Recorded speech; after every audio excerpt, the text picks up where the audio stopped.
issues, let's go ahead and get it. A lot of young adults, I'm talking about people over 21, have lack of limited experience.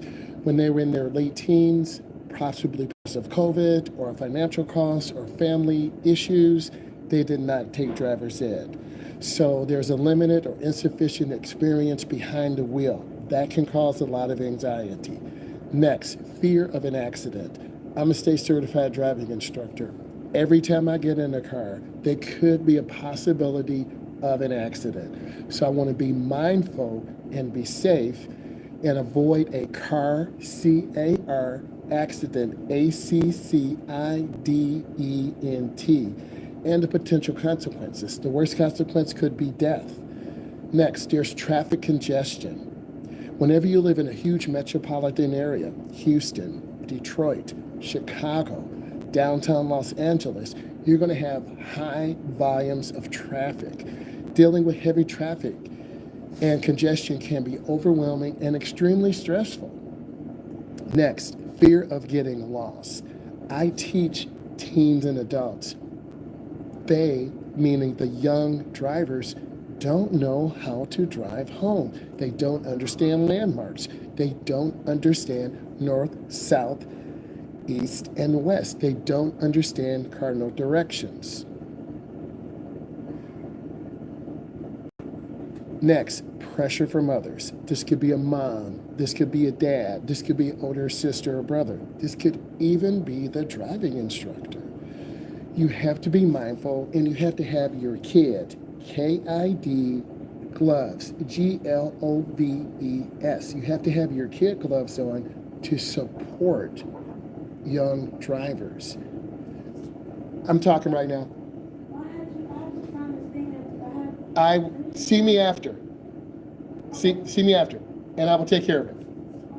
So you have to be sensible. You have to understand, and you can't be scared to tell people, I can help you, but it's going to be after this driving session. I can help you, but after we go over the lesson. That was a perfect example. You can't be scared to tell people when they are making mistakes. You have to do it with love, L-O-V-E. You have to do it with care, C-A-R-E. And I care, C-A-R-E. Feeling pressures from others to drive, your mom, your dad, your significant other, there's pressure every day. A financial burden. And unfortunately, many minorities, and I am a minority, don't have the financial means to get into an authorized state-run program because it costs money. C-O-S-T, money, M-O-N-E-Y. So a lot of young adults are waiting to 18, 19, 20, and by that time, you're working, you may have a child on the way, you're going to a community college. It may be better for you to take an Uber, a Lyft, have mom or dad drop you off, and then maybe a friend on campus drops you off at home. There's responsibility. There's responsibility when I teach adults how to drive. There's responsibility when I teach anyone how to drive. Unfortunately, in our society today, people, P-E-O-P-L-E, do not want to take responsibility.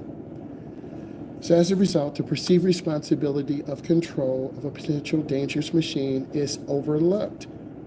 A lot of people blame the other person, but they're not looking at themselves.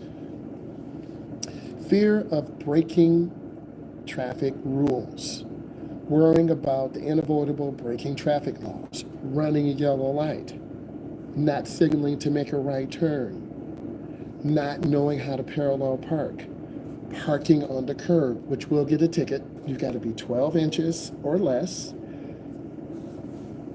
making an illegal lane change. Those rules suck the energy and the life, L-I-F-E, out of beginning drivers. There's a driving phobia, a specific phobia known as vehicle phobia, which is the fear of driving. A lot of people don't want to drive. They have other means. You have to take their personal responsibility. There's a very good feeling in the morning when you get up, you get ready to go, You pack your food, you get ready, you start your car up, and then you're able to get in your own vehicle and drive. You go through the drive-through. You might get a breakfast sandwich. You get a coffee. You fill up your car with gas, and then you go on your journey to work. That is a very good feeling, but it's a very overwhelming feeling because you're with hundreds, if not thousands, of motorists on I-290, I-94, 75, and everyone is going 70, 80, 90, heaven forbid, 100 miles an hour. Previous trauma from experience. If you've been in a rear-end collision where you got hit, now you have trauma. Now you have heart palpitations because you are nervous when other cars are around you, and you lock up, L-O-C-K-U-P, on the steering wheel, and your shoulders get tight. And when you go around a curve, you squeeze the wheel instead of relaxing your grip. Individuals who have had previous trauma may develop anxiety, and I've seen that. I had a young lady who was going through a roundabout. She panicked and started crying. I asked her, "What can I do to help you?" She said, "You can't do anything. I just need to cry. C-R-Y." She cried for about 5 minutes, literally sobbed. And I wanted to support her, but there was nothing I could do. She cried for 3 to 5 minutes in the car, wiped her face, looked at me and said, "I'm okay." We all go through emotional trauma. Concerns about vehicle maintenance. I've been through that before. Anxiety about a car breaking down. Imagine being 5, 7, 12 hours, 21 hours away. Your car breaks down. Your serpentine belt that turns the crank, the air conditioning, the alternator, everything breaks. It's in the middle of the night. You have a blowout on a massive interstate. Those things are very scary. Then they cause you a lot of problems. And you do get sad, and there's no one to blame but yourself because you have to stay up on your vehicle maintenance, checking your tires, changing your oil, making sure your windshield wipers are pliable so when they go over the windshield, they don't split and crack. Next, I do agree with you 100%. Fear of a DUI. Most states across the United States, I'm talking to you from North America, the limit for alcohol intoxication is 0.08. If you're driving over that level, you're putting yourself in danger, you're putting other drivers in danger. And alcoholism is a disease. We've all had a sister, an auntie, an uncle who drinks too much during family events, and you are worried about them. We've all been through that. Anxiety about legal and personal consequences driving under the influence. You need to be strong enough to say, "Uncle, I'm okay. I'm going to stay home." And we all need to work because we all fear different things. Some people fear spiders. It's called arachnophobia. Some people fear small spaces. It's called claustrophobic. We each have a different thing. I'm not going to judge. You need to type into the chat, where are you from? What part of the world? What state are you from? And if this is bringing you value, you need to subscribe. When you subscribe, you're going to get an announcement of when I'm going live. Pressure to perform. I'm an instructor. I take adults and teens to prep them for the road test. It is pressure. You have to be able to parallel park. You have to be able to execute a left-hand turn, T-U-R-N. You have to be able to execute merging on the expressway. It's not as easy as it sounds. Social anxiety, fear of judgment or scrutiny from other drivers. I'm an instructor. I have my driving rules. I have a highlighter, You're driving, I'm highlighting, I'm checking off information. At the end of the drive, I give you feedback. F-E-E-D, back. B-A-C-K. Good instructors will take the time to tell you what you're doing right, to tell you what you're doing wrong, and how to improve. I am a good instructor because I care more about others than myself. Noise sensitivity. A lot of people have anxiety on noise. They can't tolerate loud or excessive noises while driving. So this is why cars are redesigned to reduce wind resistance. Media influence. There's a lot of exposure talking about people who should not be driving. Typically the Kens or Karens, or they feel they're entitled.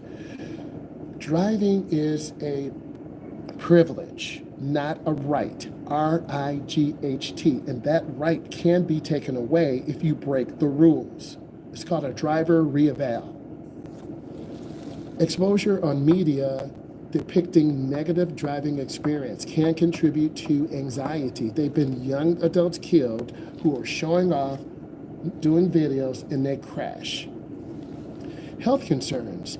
As the population ages, more older adults will be driving. And we as a society need to make provisions for those older adults. They should be tested more frequently. We should check their eyes. And then the decision will have to be made. We're going to have to take grandma's license. We're going to have to take uncle's license. That's a very hard decision to do, but we do that for their benefit. Jackson, type your email in right now. I will take a screenshot and we will communicate. Do that for me. Next, health concerns, mental issues, physical issues. Some elderly drivers might not be able to turn to check blind spots. You have to turn your neck.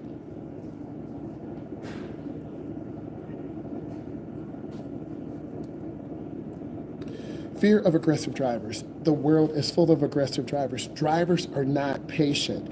We were discussing this in class yesterday. Beginning drivers or drivers with anxiety drive slower than the speed limit. As a result, they put themselves in danger of getting hit. Beginning drivers drive 5 under, 7 under, 12 under.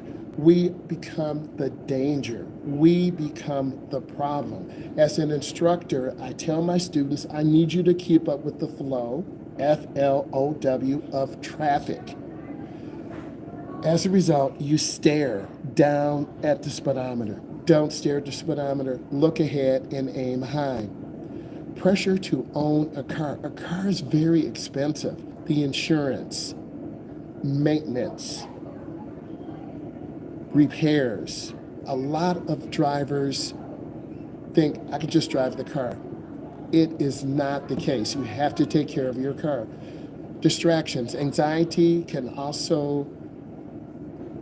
about managing distractions such as phones and passengers. Put your phone on Do Not Disturb. Tell your passengers, I need you to be quiet right now. I'm trying to drive. Please don't bother me. This is a new area. Don't be scared to tell the peers in your car, you need to quiet down. I'm lost. I need your help. It's okay to ask for help. H-E-L-P. Fear of judgment after an accident. Accidents happen. As an instructor, I've been in several accidents early on in my career. I practice defensive driving now to make sure myself and my students don't get in those dangerous situations. High insurance costs. The fact is, younger drivers under 24 have more crashes. They drive more miles. As a result, they get charged more for insurance. That's a fact. Physical discomfort, anxiety related to physical discomfort, shoulder pain, back pain, environmental impact, anxiety about carbon footprints. A lot of cars do pollute. And you want to be in a car that's fuel efficient. that gets good gas mileage, that has nice performance, that has good safety. Economic factors, concerns about the overall economic impact of owning a car. Cars are expensive. Putting gas in is just one thing. In one weekend, when I drive students, I'm spending $40 to $60 in a weekend driving. Pressure to drive to work or to study. It is pressure in the morning. You've got to warm up your car. You've got to clean the windows. From there, you've got to plan your strategy. If I leave too late, I'm going to be stuck in traffic, anxiety. If I leave at the right time, I might be able to beat the rush. You need to learn the number one reason why people have anxiety is because they leave late. That's the number one reason why they speed. It's critical for individuals experiencing driving anxiety to address their concerns, to seek support, to consider professional help. I'm a professional. I'm a state certified driving instructor. I need you to subscribe. I will be starting channel memberships where you'll be able to reach out to me one-on-one. We'll do some planned intervention, and I'll be willing to help you reach your goal of obtaining your license. If this brought you value, give it a thumbs up, subscribe to my channel, and also I have a podcast. It's called Driving with Myles, Myles. It is on Spotify. This will give you a perspective to help you reach your goal of safe driving. I want to say thank you, and I really enjoyed this, and I hope you did too. Bye.